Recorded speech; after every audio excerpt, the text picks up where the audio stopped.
पानकी और प्रकाश की शादी लव मैरिज थी। दोनों एक दूसरे से काफी सालों से प्यार करते थे और दोनों ने घर वालों की मर्जी से शादी भी कर ली।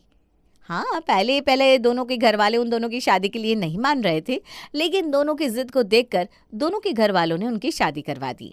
आज हमारी शादी को पूरा 1 साल हो गया है। मुझे तो आज भी यकीन नहीं हो रहा कि हम साथ में हैं। हाँ, मुझे भी ऐसा ही लगता है कि आज भी हम छुप छुप कर मिल रहे हैं और घर वालों को पता नहीं है। कितना डरते थे ना उस वक्त हम कि कहीं घर वालों को पता चल गया तो हमें मिलने नहीं देंगे, एक नहीं होने देंगे। और नहीं तो क्या, हम कॉलेज में साथ में हुए थे। उस वक्त दोनों पढ़ाई कर रहे थे। मुझे तो लगता था कि कहीं तुम्हारे घर वाले तुम्हारी शादी कहीं और ना करवा दे। ऐसे कैसे करवा देते? मैंने कह दिया था कि मैं तुम्हारे अलावा किसी और से शादी नहीं करूंगी। हाँ, लेकिन घर वालों की मर्जी के बिना हम शादी नहीं करने वाले थे। याद है, हमने यही सोचा था कि हम कभी भागेंगे नहीं, चाहे घर वाले ना माने। हाँ, और ये वादा भी किया था कि किसी और से शादी भी नहीं करेंगे अगर एक दूसरे से शादी नहीं हो पाई तो। मुझे तो लगता है तुम तो कर ही लेती किसी और से शादी, मुझसे अगर अच्छा लड़का मिलता तो, है ना? अच्छा, इतना ही विश्वास है तुम्हें मुझ पर? हाँ। प्रकाश! अरे मजाक कर रहा हूँ मैं। जानता हूँ कि तुम मेरे अलावा किसी और से कभी शादी नहीं करती, इसीलिए तो अच्छी जॉब ढूंढकर सबसे पहले तुम्हारे मम्मी पापा से बात की मैंने। और आज देखो, हमारी शादी को 1 साल पूरा भी हो गया। हाँ, भगवान करे कि हमारी शादी की सालगिरह हम हर साल यूं ही हंसी खुशी मनाते रहें। हाँ, लेकिन आज हम सालगिरह नहीं मना पाएंगे वैसे। क्यों? आज हमारी पहली सालगिरह है शादी की। आज क्या काम आ गया तुम्हें? अरे, ऑफिस में बॉस ने एक ज़रूरी मीटिंग रख दी, लेकिन मैं प्रॉमिस करता हूँ कि शाम को जल्दी आ जाऊँगा, पक्का। प्रकाश, आज हमारी शादी की पहली सालगिरह है और तुम मुझे घर पर छोड़कर ऑफिस जा रहे हो। बात को समझा करो ना पानकी, मेरा जाना बहुत ज़रूरी है। मुझे हमारे भविष्य के बारे में भी तो सोचना है ना आखिर। चलो ठीक है, लेकिन शाम को पक्का जल्दी आ जाना और हम साथ में कहीं घूमने जाएंगे। हाँ हाँ, पक्का जल्दी आ जाऊँगा और हम साथ में खाना खाने भी जाएंगे। प्रकाश के ऑफिस जाने से वैसे तो पानकी काफ़ी उदास थी पूरा दिन, इसलिए उसने अपने मायके फ़ोन लगाया जिससे उसका मूड थोड़ा सा अच्छा हो सके। सालगिरह की बहुत बहुत बधाई हो बेटी। थैंक यू माँ। मुझे तो लगा आज बहुत बिजी होगी जमाई जी के साथ घूमने में, इसीलिए मैं और प्रिया तुझे फ़ोन नहीं कर रहे थे। अरे कहाँ माँ, आज तो ऑफिस चले गए, ये कोई काम आ गया था। तो घर पर ही बैठी है अभी तक? हाँ, इन्होंने कहा शाम को आएंगे फिर कहीं घूमने चलेंगे, इसलिए अब तो घर पर ही हूँ। अब घर पर होगी तो घर का काम भी किया होगा, खाना भी बनाया होगा। हाँ, ससुराल में बैठकर पलंग तो नहीं तोड़ सकती माँ, सब कुछ करना ही पड़ेगा ना मुझे। अरे मेरी बच्ची कितनी उदास हो गई है।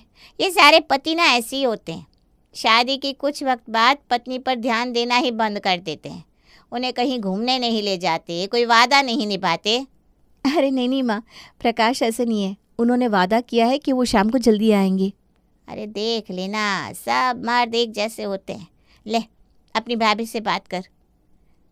दीदी कैसी हैं आप? हेलो भाभी। दीदी बाकी मर्दों का तो पता नहीं, लेकिन आपके भाई तो मुझे अपने सर आंखों पर रखते हैं। मेरे जन्मदिन पर, हमारी सालगिरह पर मुझे एक पल के लिए भी अकेला नहीं छोड़ते वो। वैसे तो हमारी अरेंज मैरिज है, लेकिन प्यार तो वो मुझे लव मैरिज से भी ज़्यादा करते हैं। हाँ, सही कह रही हैं भाभी, प्रकाश का ध्यान आजकल मेरी तरफ से हटता जा रहा है, शायद वो हमारे भविष्य को लेकर परेशान है। हाँ, लेकिन घर वालों को मनाकर आपसे शादी की है उन्होंने, सबसे पहले तो आप पर ही ध्यान देना चाहिए ना। पर ठीक है, कोई बात नहीं, वो आपसे प्यार तो बहुत करते हैं। चलिए भाभी, मैं अभी फ़ोन रखती हूँ, मुझे कुछ काम याद आ गया है। अपने मायके वालों की बातें सुनकर पानकी का मन और भी उदास सा हो गया, लेकिन वो खुश इस बात से थी क्योंकि प्रकाश ने वादा किया था कि वो शाम को जल्दी आकर उसे घुमाने ले जाएगा। यही सोचकर वो शाम को अपने लिए कपड़े चूज़ करने लगती है। ये पहनूं या प्रकाश का पसंदीदा रंग पहनूं? ये पहन लेती हूँ, प्रकाश को पसंद आएगा और मुझ पर अच्छा भी लगता है। ये झुमके सही रहेंगे। अच्छे लग रहे हैं। अरे बहू, 7 बज गए, खाना नहीं बनाना क्या आज? माँ जी, आपके लिए खाना बना देती हूँ, क्योंकि अभी प्रकाश आते होंगे तो हम दोनों बाहर घूमने जाएंगे। अरे प्रकाश इतना बिजी है, तुझे लगता है आ पाएगा? हाँ माँ जी, उन्होंने मुझे प्रॉमिस किया है, वो ज़रूर आएंगे। ठीक है, फिर मेरे लिए ना तू खिचड़ी ही बना देना। ठीक है माँ जी, अभी बना देती हूँ, वैसे भी उनके आने का टाइम हो गया है। पानकी ने जल्दी से कावेरी के लिए खाना बना दिया और अब उसकी आंखें दरवाजे के आगे गड़ी हुई थी। लेकिन प्रकाश जल्दी नहीं आया, उसे आने में 9 बज गए। सॉरी वो ना, मुझे आने में देरी हो गई, बॉस ने अचानक से काम दे दिया। आपने जानबूझकर देरी की ना, जिससे आप मुझे बाहर ना ले जा सके।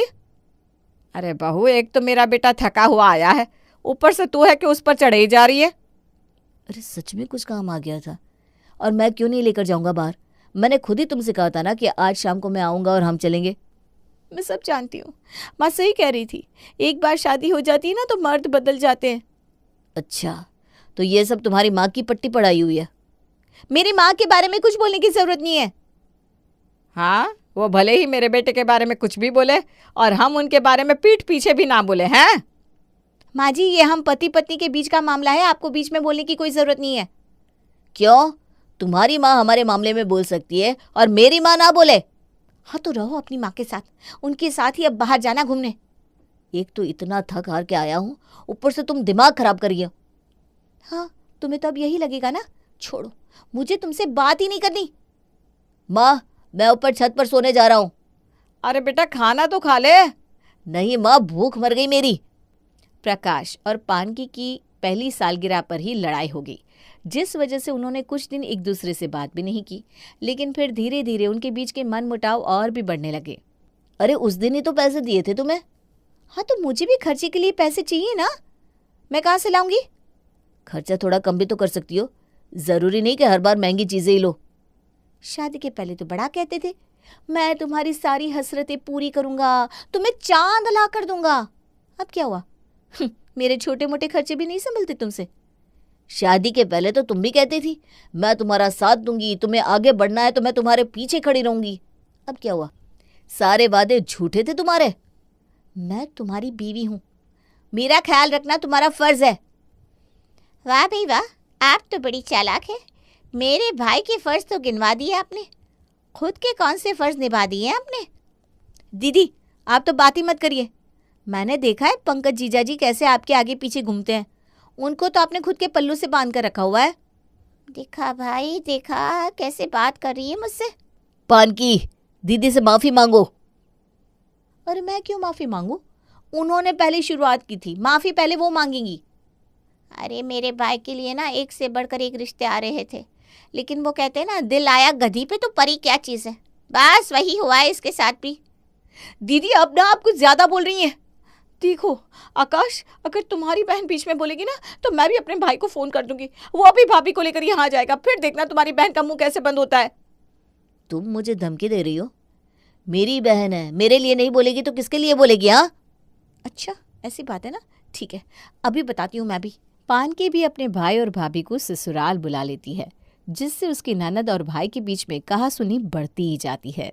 अरे जाइए जाइए, बहुत देखे हैं आपके जैसे लोग हमने। हम तो कभी अपनी बेटी आप जैसे लोगों को देते ही नहीं। ये तो मेरी बहन की जिद थी, वरना आपकी और हमारी कोई बराबरी ही नहीं है। भाई देखा कैसे बात कर रहे इसका भाई हमसे, इनको तो बिल्कुल तमीज़ नहीं है बात करने की। पानकी, देखो अपने भाई से कह दो कि मेरी बहन से तमीज से बात करे, वरना मैं कुछ ऐसा करूंगा कि तुम पछताओगी। अरे मारने की धमकी दे रहे हो क्या? तुम्हें देखकर ही लगता है कि तुम कोई आवारा गुंडे मवाली हो सकते हो। अरे तुम्हारी बहन का पति है वो, तमीज नहीं है क्या बात करने की तुम्हें? आपने मेरी बहन की कौन सी इज्जत रखी है? उसकी ननद ने उसे गधी कहा तब कहाँ थी आप? हाँ तो जो जैसा होगा उसे वैसा ही कहेंगे ना। अच्छा, तो मैं भी आपके बेटे को सही कह रहा हूँ फिर। 2 टके की नौकरी करता है, मेरी बहन के खर्चे तो उठा नहीं सकता ये, अरे फिर शादी क्यों की इसने? तुमने हमारे बीच की बातें अपने भाई को बता दी। आप भी तो बात बात पर अपनी माँ और बहन को आगे कर देते हैं, तो मैं क्यों ना करूं? हाँ तो वो तुम्हारा ससुराल है, ये अब पराये हो चुके हैं। ये भी मेरा मायका है, मेरा दुख ये नहीं समझेंगे तो कौन समझेगा? आप तीनों एक साथ हो जाते हो और मैं अकेली हो जाती हूँ। तू चिंता मत कर बहन, मैं तुम्हारे साथ हूँ। चल तू अपने घर चल। अपने घर चल मतलब? यही उसका घर है, उसे यहीं रहना होगा। सोच ले पानकी, इस इंसान के साथ तू अपनी पूरी जिंदगी गुजार सकती है जो अपनी माँ और बहन की सुनता हो? ये तो बात बात पर उन्हें तेरे से ही आगे रखेगा।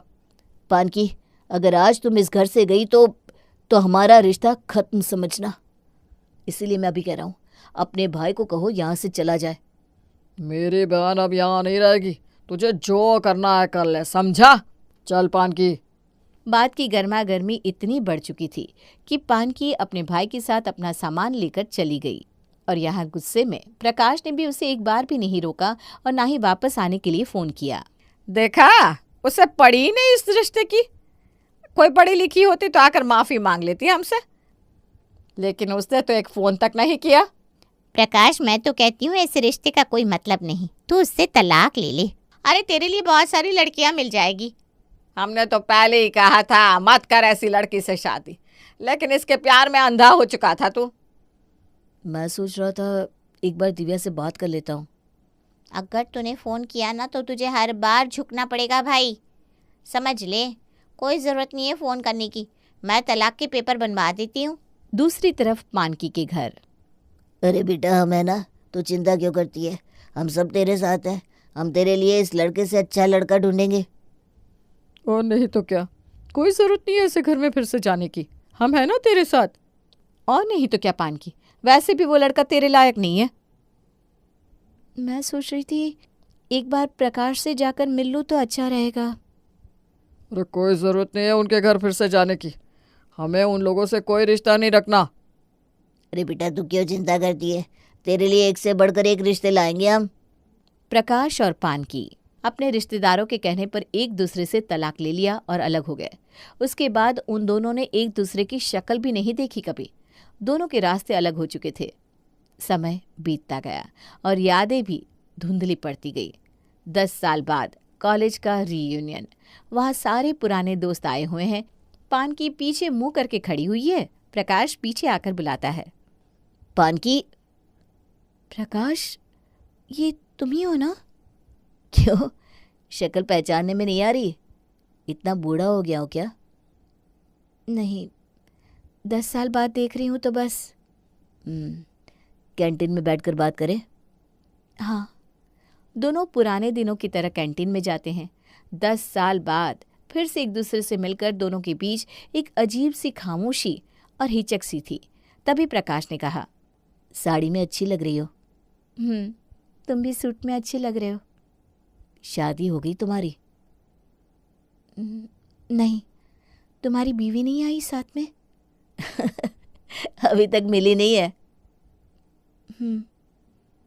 शायद दोनों को एक दूसरे से बहुत कुछ कहना था, लेकिन शब्द नहीं मिल रहे थे दोनों को। इसलिए दोनों बस एक दूसरे को देखे जा रहे थे। तुम्हारी माँ ठीक है? नहीं, अब उनकी तबीयत इतनी ठीक नहीं रहती, ज़्यादातर सोई रहती है। तुम्हारी माँ ठीक है? 2 साल पहले उनका देहांत हो गया। ओह, तो तुम अभी अपने भाई भाभी के साथ रहती हो? अकेले रहती हूँ। भाभी को मेरे रहने से दिक्कत होने लगी थी, झगड़े हो रहे थे, तो मैंने अपने लिए किराए पर घर ले लिया। पास में ही स्कूल है, वहाँ पढ़ाती हूँ। तुम बताओ, निधि दीदी ठीक है? हाँ ठीक है।